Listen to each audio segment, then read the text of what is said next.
Welcome back to Descent into Horror Hell. Enjoy the show. This is our third episode. Let's let her rip. 10, 9, 8, 7, 6, 6, 6.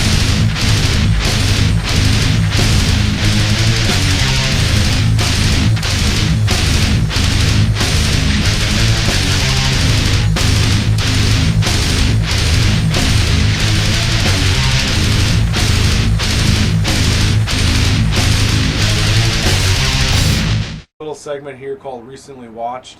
These are going to be films that me and Skidgore here have watched recently. It may be a new film, it might be something we've seen 100 times before, but we're still going to kind of inform you, just kind of showing the watching habits, I guess. So I'm going to start with a film called The Houses That October Built. It's a good found footage film about a group of kids that want to go find the most extreme haunted house. And you know, they rent this big RV in a short synopsis of the film, and they kind of go around showing all these different haunted houses. It's really kind of a cool film. It looks like it would be, you know, shot on scene and all that, but they really do take cameras inside of haunted houses. You see really cool things, and I guess if you're a fan of haunted houses, Which we are, of course. Yeah, it's really cool to watch. But the story kind of takes a real big twist. If you don't like clowns, if you don't like girls in porcelain masks, don't watch the film. Oh man, she's creepy as hell. But it actually kind of unexpected. I thought it was another cliche type thing. I was like, okay, Yeah. they're going to have, you know, like Hills Run Red type thing. Right. But I was very impressed with that film. the way I think she just kind of shows up out of nowhere was really cool, really creepy. Yeah. The clowns, obviously, I think, you know, they pissed them off in the haunted house. And I think the creepiest part, and I'm not giving anything away, and I don't want to, but cover your ears if you don't want to hear it, is when the clown breaks into the RV at night and steals their camera, and you get this behind view of the clown kind of, or this person, I should say, Yeah. you know, going inside their sleepers and their bunks and things like that, and it's just weird. Then they end up getting the film later, and really good film, though. And it's Very well done. Yeah, Very well made. good acting. I mean, it doesn't add up to the cliches. It's still... It's one of the better found original. footage films for sure. Especially for being new. 2014 this came out. Yeah. If you haven't seen it, definitely check it out. I know if you like haunted houses, they said you get to see some of them. They talk about them. Really kind of cool. And it'd actually be kind of a journey I'd love to take too. That'd be a hell of a time. Absolutely. So, hit it. Well, my pick for recent watches, and I'm sure everybody out there has seen this film. If not, I feel sorry for you. Friday the 13th, 1980. What can you say? It's a classic film. One of the reasons I watched this recently, because, you know, Betsy Palmer dying, and I wanted to pay tribute to her, so I watched the film in memory. And also my aunt was friends with her and actually knew her, so it's a little closer to home, you know. All right. But, man, Friday the 13th, just, it's been done to death, so many movies, Yeah. but it's amazing that it still is definitely the top dog, you know, of all the movies like it. Bloody Murder couldn't take it. Yeah, absolutely. Yeah, fuck Bloody Murder, man. Yeah.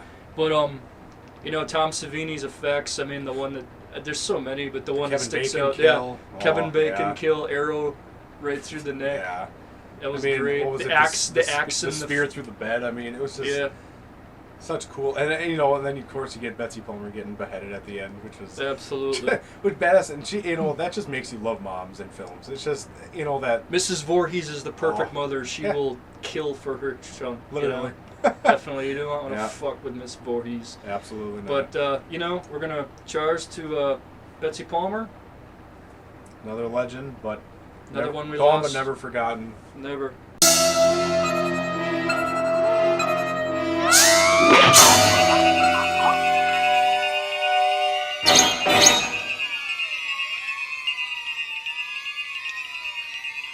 Now we're going to do a little bit of a mini countdown for you. We're talking about horror movie posters. We had this conversation last year. We were down on a trip to a record store, and you know, we talked about horror posters in a sense of what were the most iconic ones, like ones that you saw when you went, when you go with your dad or mom, to, Century Foods or whatever it was.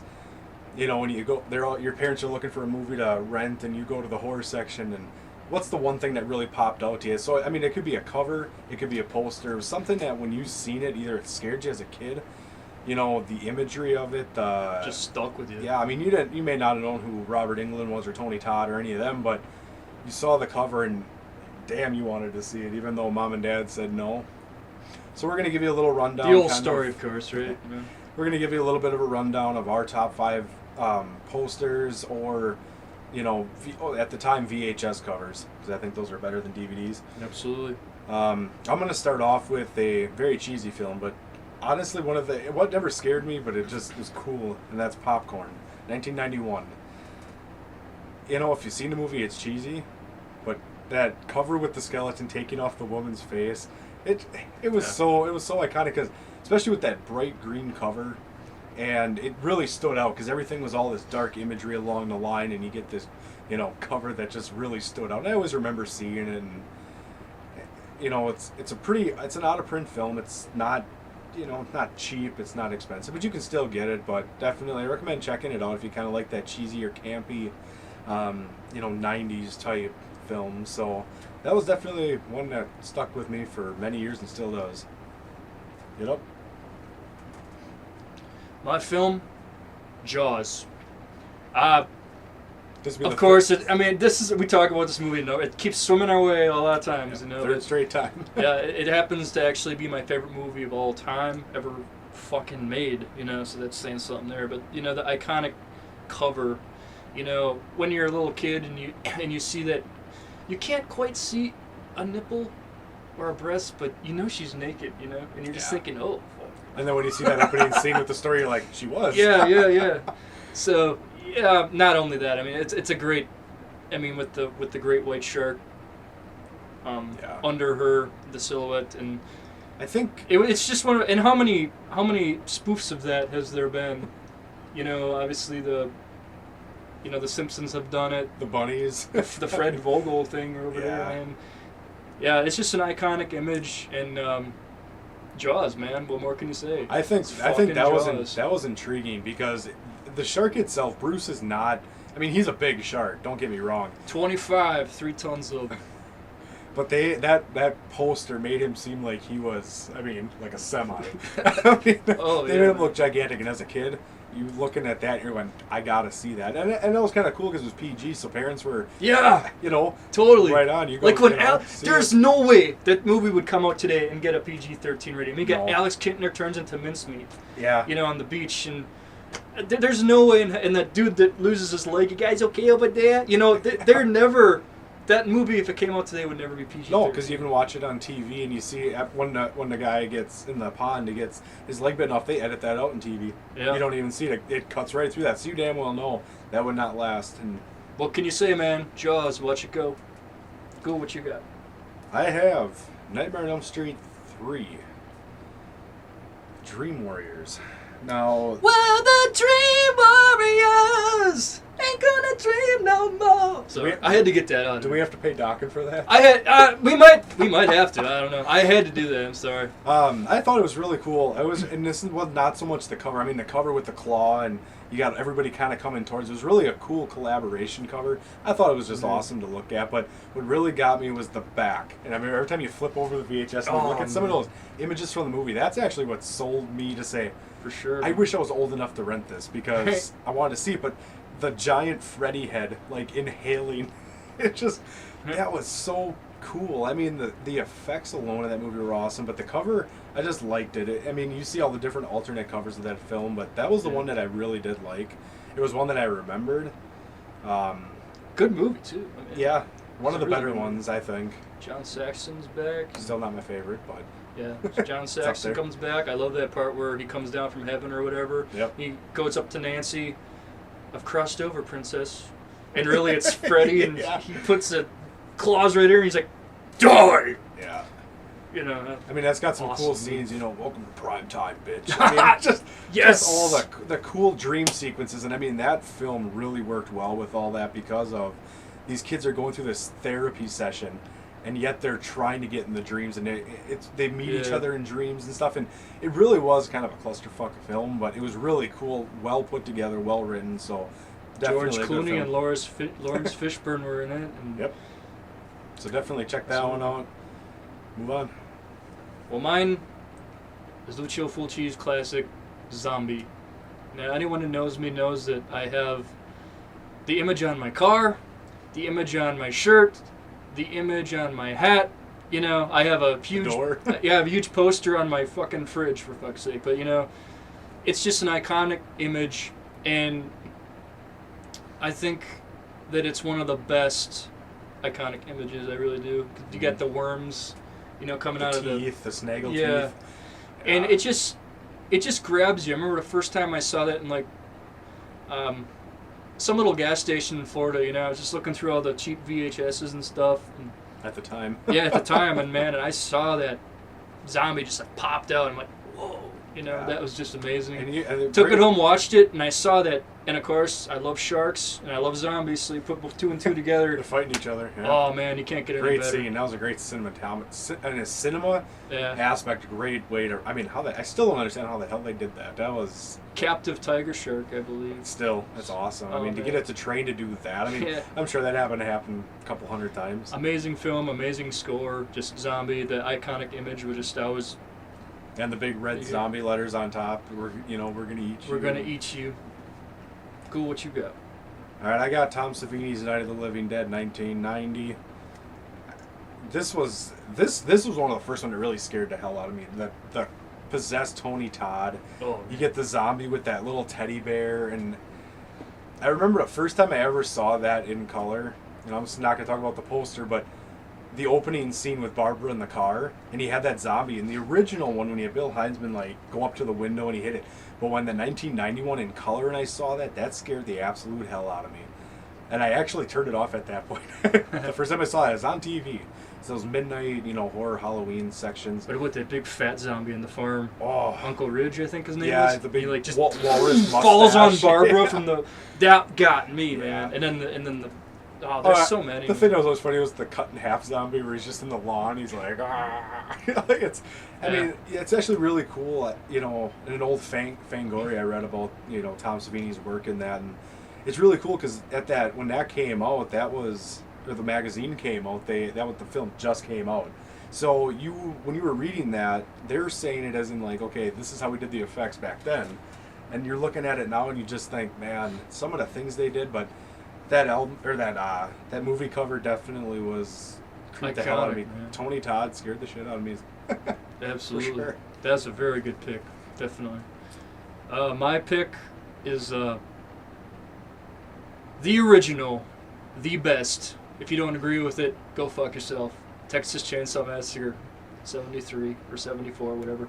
That cover, Who Will Survive and What Will Be Left of Them. Yeah. I saw that at a local, video store and whatnot, and talk about enticing, And of course, you go up to your parents. Can I rent this? And they take one look at it. Texas Chainsaw. Massacre? No, I don't think so. Texas Chainsaw? Okay, Massacre? No. I don't, Keywords. I don't think so. But when I did finally see it, it lived up to its iconic cover Oh, for yeah. sure. Just a great cover, great imagery, great movie. Gunnar Hansen is an amazing presence, Leatherface. Marilyn Burns, rest in peace. The Yeah. Cook. I mean, we could talk for hours. We'll probably do a special just I'm on sure. TCM. I'm sure. I mean, it's just so much worth Yeah. talking about. But yeah, that's my pick. What you got? All right, I got Night of the Demons 2. The iconic demon eating the skull lollipop. I used to think when I saw that, particularly the VHS, when I saw that in the store, and you going down the line, I saw that creature with the teeth, and the eyes, and just everything was creepy. I could have nightmares about that thing. It was just scary as hell. Movie is actually good too, which Yeah. when you get a good cover and you Morbid got good- Angel plays in that movie Yep. also, Yep. which is badass. in the background. Background music So to Morbid cool. Angel, and that nun that like just goes Oh, commando, just starts beating Yeah. shit. and But yeah, that cover definitely was just creepy. I mean, even the third one had that same thing. Third one, apparently you don't watch it. I'm not saying, but I'm just saying. I personally loved the first film and the second first, film. yeah. Definitely. But yeah, the image that it was scary. But you know what? Every time I'd go to that same video and I'd always want to look at it. I had to build up the courage to go look at it, but I did it. Wasn't disappointed years later actually watching it. Of course, they had an alternate cover at the time, but Yeah. yeah. Let's go for number 4. Mine is Monster Squad. Back when I was just a little grasshopper, obviously it was hard to get, rated R films and shit, Oh yeah. And Monster Squad and Jaws and Godzilla 1985 also. Those are the 3 movies that I would always rent on a consistent basis, But Monster Squad, and still to this day, it still is one of my favorite films of all time. It's definitely in my top 10, and the iconic cover, just of all the monsters and the Monster Squad on the car and stuff. Yeah. You know horror fans know what I mean. That is a great cover. It's just saying, "Buy me, watch me." Well, it makes it look like Give me the amulet, you bitch. I mean, it really makes it like a real horror film. When you really watch it, it's got some comedic elements to it. Yeah. Wolfman's got nards. Yeah. Right, fat kid. Rest in peace. And it was a good film, and it's something you can watch over and over and over again, never really get sick and tired of. So it's a good kids movie. I mean, it does Yeah. have. I mean, it is. horror. It does have some pretty big words for being a kids movie. It's not really technically a kids movie, but it's just, you can tell Decker really was having fun with what he was doing. Fred Decker was an amazing director. Is an amazing director. I hope he does more stuff. And Monster Squad, man, for sure. My What you final got? one is going to be a rather simple cover and poster. But creepy as hell. Salem's Lot. Man, Mr. Barlow. yeah, I think that was it. I remember seeing the actual TV series or the show they had, and seeing Mr. Barlow for the first time. And for a lot of time, I couldn't actually remember what movie that was. I remember seeing it, and I was like, oh, I could never figure out what it was, and I saw it again. I was like, damn, I mean, Mr. Barlow's just a creepy, fucker in his own right.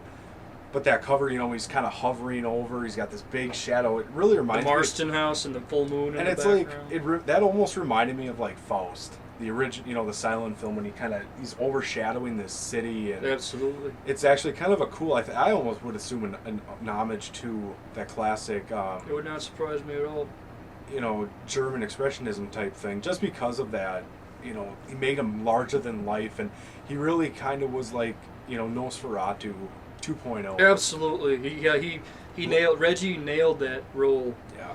I mean, honestly, I think he's creepier. Oh yeah. I really do. I mean, Yeah. Mr. Barlow will put some color in your shorts. Especially in that film, the kitchen scene. The real first time you actually see him. Throw away the cross. Like- Face the master. Faith against faith. Could you do that? Just Yeah. Can't I mean, he forget just that, man. the way he just stands in there, it's so damn creepy and. or when he's in the jail too, and he gets that guy in the jail. Oh yeah, Jailhouse. it's such a. Of course, when it's a Mark's great looking at film. his eyes, and like his eyes are all possessed, and But I always remember when they don't look at him. when they put the wooden stake through his heart, and he has all of a sudden his eyes just. And he looks right at you, and you got that image that it's a very iconic image, and it's so cool. And plus, then you get the disintegration, and Oh yeah, really cool film, 1979. absolutely. Those are some badass picks. Hope you enjoyed it. Those are our horror movie covers. Don't you have one more you'd like to talk about? Oh shit! I'm sorry. Sorry. My bad. That's okay. I got one more here. Can't count. The big box of Make Them Die Slowly, aka Cannibal Ferox, Umberto Lenzi. When I was very young, I saw the image of the big box in the video store, and obviously I could not rent it. Right? What is it like? There are more than 50 scenes of barbaric cruelty or some shit. I don't remember. There's It lot tells of you right taglines, on the yeah. cover that what you're gonna get. You know. Oh, it's like Cannibal Holocaust, like Yeah. banned in so many countries. And Yeah, absolutely. That was a good selling point because a lot of people wanted to see it. Yeah, so. it worked, Jack. Totally. Like I was sold, and I did not see it for many years later. But when I did finally see it, it paid off, and I remembered that iconic cover. I actually did not know it was called Cannibal Ferox until Grindhouse released that. I was knowing it for Make Them Die Slowly, but when Cannibal Ferox came out, it was the same iconic cover. Oh shit! Okay, it's just a different title. So they did a lot of that back then, 70s and 80s. Yeah. I Spit on Your Grave, Day of the Woman. I mean, Absolutely. You never really know, but great film. It's very, very graphic. that slicing scene in the brains, Yeah. that's Castration of John Morgan, of course. Everyone knows cool. that. Through the nipples. I mean, the Yeah. hooks. I mean, it's got its moments definitely, and Very brutal shit. yeah. So yeah, that's my pick, and I hope you enjoyed. Well, that would be 5. All right, that was our picks. So hope you enjoyed that. More covers, man. We'll be back. Later. Now your part of the bargain. I'm a priest.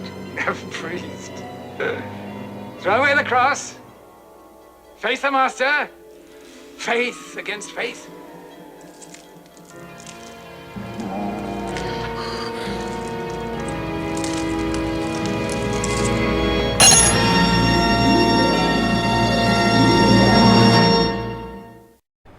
Welcome back, guys. Now we're gonna do another tribute, of course, to another horror legend, another one of the original Four Horsemen. He goes by the name of Vincent Price. Yes. The man who has such an iconic voice. He is the voice of horror, as we like to call it. Totally, man. Totally. When you hear his voice, you know it, just like in Michael Jackson's Thriller. If you didn't know, that is him at the end of that bit, the guy that talks and has a laugh. Yeah, dude. I think Vincent Price, Boris Karloff, and guys like Peter Cushing, Christopher Lee, and even Bill Lugosi. Those guys, their sinister image is one thing, but their voice is another thing too. Yeah. I mean, they could be doing nothing and just sitting there talking. It's still chilling, you know. But it's the crossover appeal, Yeah. I think, that has Vincent Price on Vincent our Price, list. definitely. When you talk about the, Welcome to My Nightmare, Alice Cooper, thing of the 70s and 80s, really helped. Alice Cooper, everybody knew his name, but that kind of got him into that horror shock rock more so than he kind of may have been. But yeah, really cool. I wish I would have met that guy. I mean, Wish we would have met a lot of people that are. yeah, you hear stories, and it'd be just really cool to meet somebody like that. Rest in peace. But yeah, I guess we're going to talk about a few of his films. We can't get into all of them. If we did that, we'd be here all That would day. be a very long podcast, and I really don't think you want to look at our beautiful faces that long, right? Yeah, totally. But Anyway, let's start with one here that I think we're going to talk about, some that you know, some that you may not know. So let's get it started. Movies that we think really made him a great character actor. These so many films, but we think, these are among his best. One of my favorite films of all time that Vincent Price was involved in is Michael Reeves' 1968 classic Witchfinder General. Oh man, he's a dick in this movie. And I guess actually in during the filming of it, he was a pretty big dickhead too. He didn't. No, Michael Reeves was a dickhead. No, Michael Reeves was a dickhead because Vincent Price and Michael Reeves did not get along, and it totally. Oh, yeah. And he got the best performance out of Vincent Price because there was so much hostility on the set. But man, yeah, this is one of my favorite films of Vincent Price. He has a sidekick named Stan or some shit, and he does all the beheadings and all the dirty work pretty much for Matthew. But Matthew Hopkins, he really is a nice. He's not a nice guy at all. And like I said, the turmoil between Michael Reeves and Vincent Price totally got the performance of a lifetime out of him, I think. And the film might pick Witchfinder General. Cool. I'm gonna go with The Tingler, 1958. The real showbiz film. This is one that was before Rocky Horror, before Shock Treatment. This was something that you sat in a movie theater, you had an experience rather than just watching it. William Castle, baby. The buzzers, the creepy things around your ankles. I mean, it was it was definitely one of a kind film. You know, it was a Parasite film, so it had that crossover appeal with the sci-fi crowd. Really, It was ahead of its time. again, for a sure. Vincent Price film that he knocked out of the park, and there really wasn't a film that I guess you could say that he never really did. I mean, he had some that were a little bit iffy. I mean, And that whole scene with the Tingler in the theater, it was totally Oh, yeah. William Castle totally built it up just to that one scene, and it Yep. worked so bad, so people good. ran Man. out. I mean, they sold tickets. They put Yeah, asses in for this- seats. oh, yeah. Back then, it was called showbiz. Yep. You know, directors would take these gimmicks such as Emerja, which we'll get to in House of Haunted Hill, but this one he had the buzzers. You know, like you said, that Oh, really yeah. must have been something. I mean, I can only obviously we did Especially in too the young to know that. especially in the 50s. I mean, Yeah, nobody man. expected that. Put asses in seats. William Castle, sure, great Yeah. film, The Tingler. All right. Got two more for you. House of Wax. The original, not the Paris Hilton shit. It is Even though great when she dies, though. I will give you that. But, but yeah, man, this is the real McCoy right here. 53, man. I believe it was one of the first ever 3D films. Don't quote me on that. I'm no fucking expert, but I think the first ever 3D horror film. I'm pretty sure it was. And what's really cool is, you know, the director, as good of a director as he was, he only had one eye. So to direct in 3D was, A little weird. yeah. And Vincent Price talks about that in a number of interviews with him. But man, Vincent Price, Henry Jarrod, you know, obviously he wants to get a little payback on his boss at the time that, Yep. you know, that got him, pretty much tried to kill him, set him on fire, set all his people on fire that he made it out of wax. And like, long story short, you know, he tries to recapture the images that got destroyed, and it gets a little hairy after that. Yeah. Great film, though. Great, man. Definitely a classic. House of Wax 53, check it out. We're going to kind of talk a little bit about kind of his affiliation with authors. And two big ones are Edgar Allan Poe, of course, did a lot of Pit and the Pendulum. He did The Raven, of course, with Peter Lorre, the face that launched 1,000 ships. House of Everyone- Usher. Yeah, you know, this one also has Boris Karloff in it, of course, two greats. But yeah, he definitely was a huge fan of Edgar Allan Poe. And The Lovecraft, writings, H.P. Lovecraft. Yeah, and it definitely showed him. I mean, remaking these films, they try to remake them now, but you have so much, you know, CG bullshit going on that I don't think you get quite the performance that you would get with back then. No, man. But the other one that, of course, he goes is Tim Burton. That's another one that he really had a strong fascination for. Edward Scissorhands to, I'm sure, you know, animated pieces. I mean, they go back. You know, I don't do much research on that, but you know, you definitely can tell because that macabre, dark style of Tim Burton definitely blended well. I mean, it was kind of sad that it was at the end of, you know, Vincent's career, but you know, I still It's a think really solid performance. Yeah, for sure. It was a good. would have been kind of cool to see what would have happened. You know, I mean, Yeah, totally. they don't live forever, so I guess you can only, Don't we know that? you know, get what you got and you know keep it going. But definitely, that's our tribute to Vincent Price. I got one more You film know. I'd like to add. Do it. All right. Yeah, most people probably know this. House on Haunted Hill. Oh yeah. No, wait a minute. Yeah, we can't forget about that one. How the hell I forgot that? I mean, you can get them on the, you know, the 10, 50, 100 fucking box sets. Again, you know. public domain. Yeah, absolutely. Like Night of the Living Dead, not Dawn of the Dead, like I said last time. Fucking moron. But anyway, you know, Emerjo. There's another gimmick movie of Bill Castle. You know, he had Emerjo, and people would try to shoot it down with popcorn and Yep. stuff. And Vincent Price has a very sinister role in that film. You don't know whether he's a good guy or a bad guy. He can Right. play it both ways. And Mhm. obviously, I'm not going to give away too much, but it's a fairly easy film to find and among one of his best. When people... Yep. That and, you know, stuff like The Bat and The Last Man on Earth, stuff like that. I like Shock, honestly. It's more of a drama, but Shock is a great film, too. There's House just of Seven Gables. I know he did early role with that.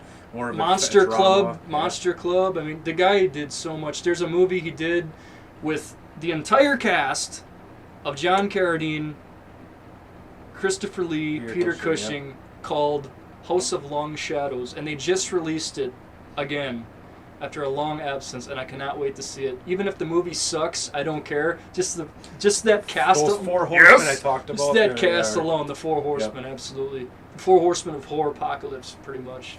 But yeah, man, that was our Vincent Price tribute. Hope we did it justice. And Vincent Price, we love you here at Descent into Horror Hell, and we hope you viewers Long do as live. well. Cheers. You will each be tied in a prescribed fashion and cast into the moat. Should you then sink, we will know that your confessions are false.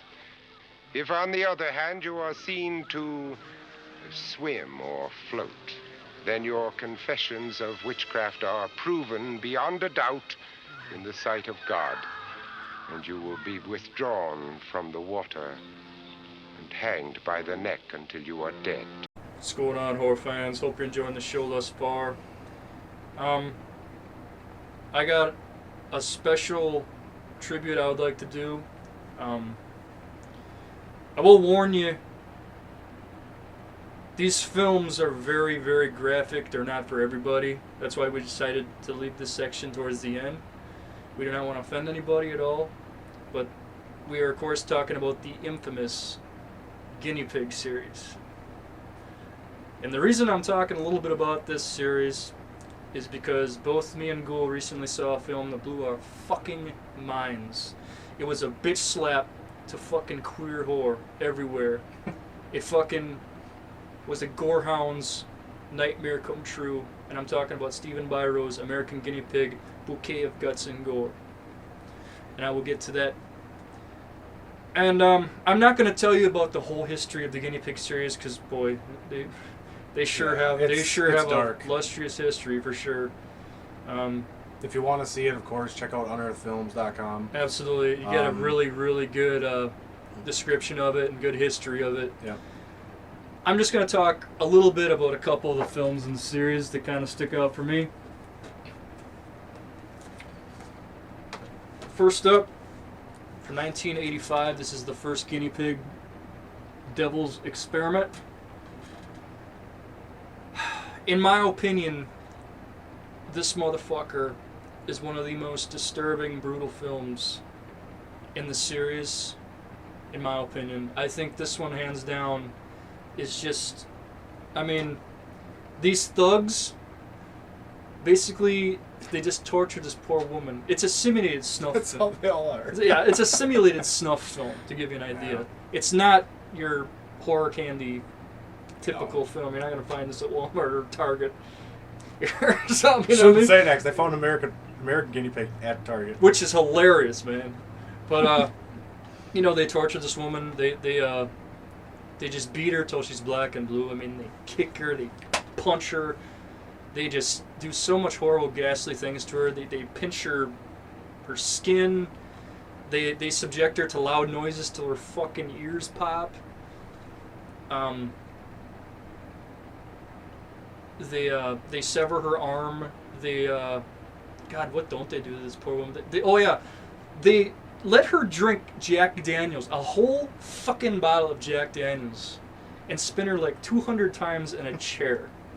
I mean, wait till you see it, man. He just ordered a film, so he hasn't seen it, but he'll see it. But like, they just, till she pukes, passes out. And then, in a very, very brutal scene, they burn her.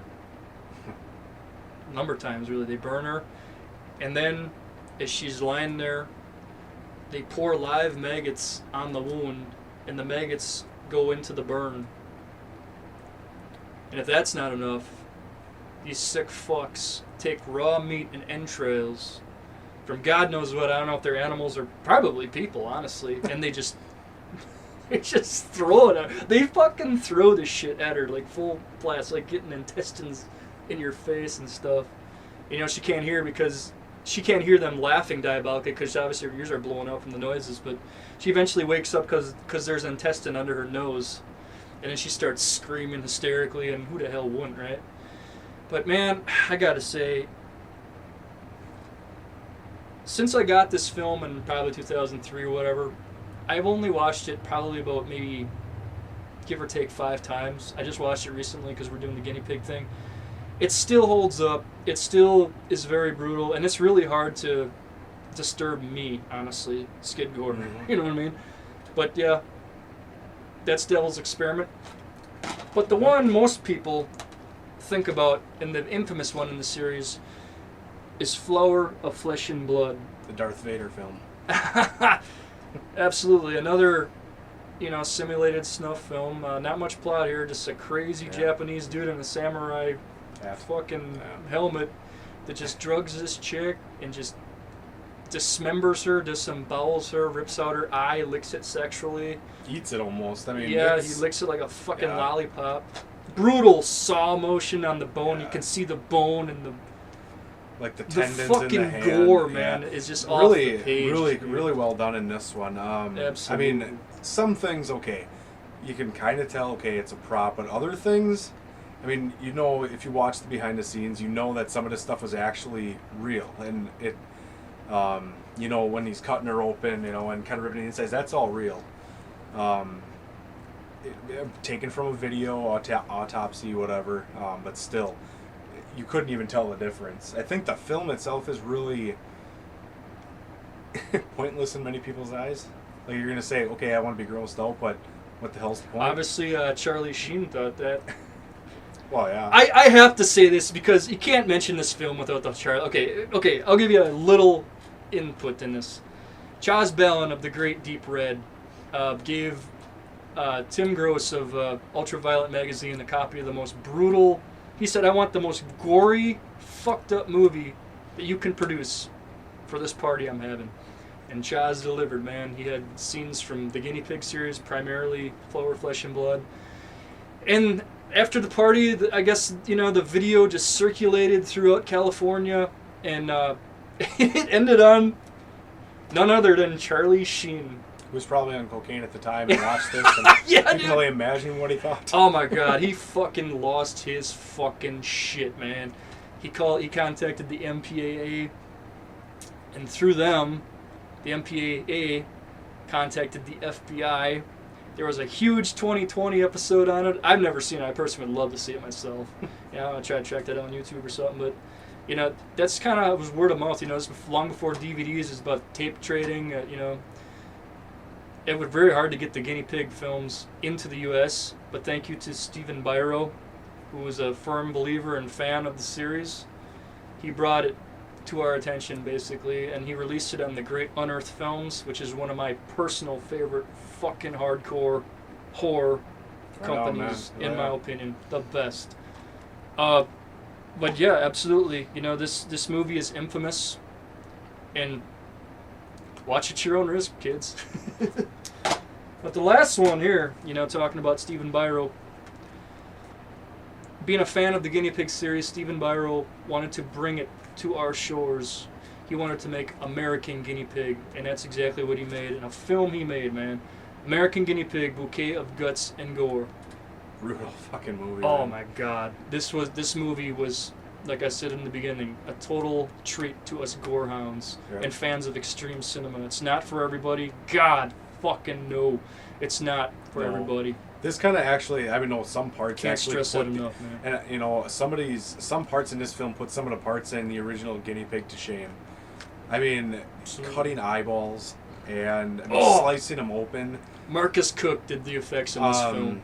I think the story itself, it acts more like a snuff film than I think storyline wise, because it almost seems like it's really hard to tell, to distinguish, but the guy who's actually doing the killing is being commanded by one of the cameramen, and they're always constantly running out of film, and I only got 30 seconds, we got 5 minutes to and of do course this, the iconic line, I had to change my underwear. No, he makes you want to change my underwear. Whatever. You better it was, make man. this shit really good. Yeah. You're doing a good job.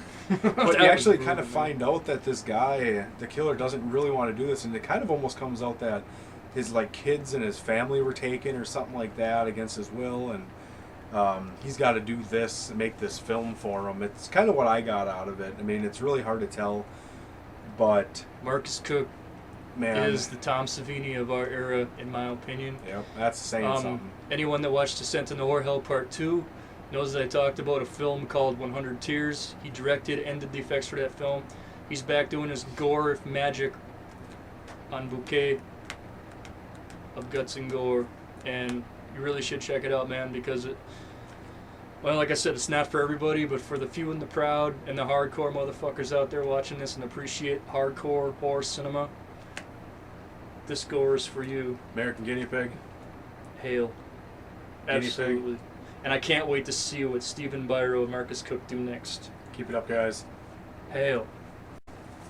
Hey, what's going on, guys? We're going to bring the show to a closing right now. Just want to say I hope you all enjoyed it. We had a lot of fun doing these. We hope to be doing a lot of them. Ghoul's too busy eating a foot, but he likes it. It's good, man. Very good. But, man, as always, thank you all very much for the support, and I hope you enjoyed it. We'll see you next time on Descent into Horror Hell. Check it out.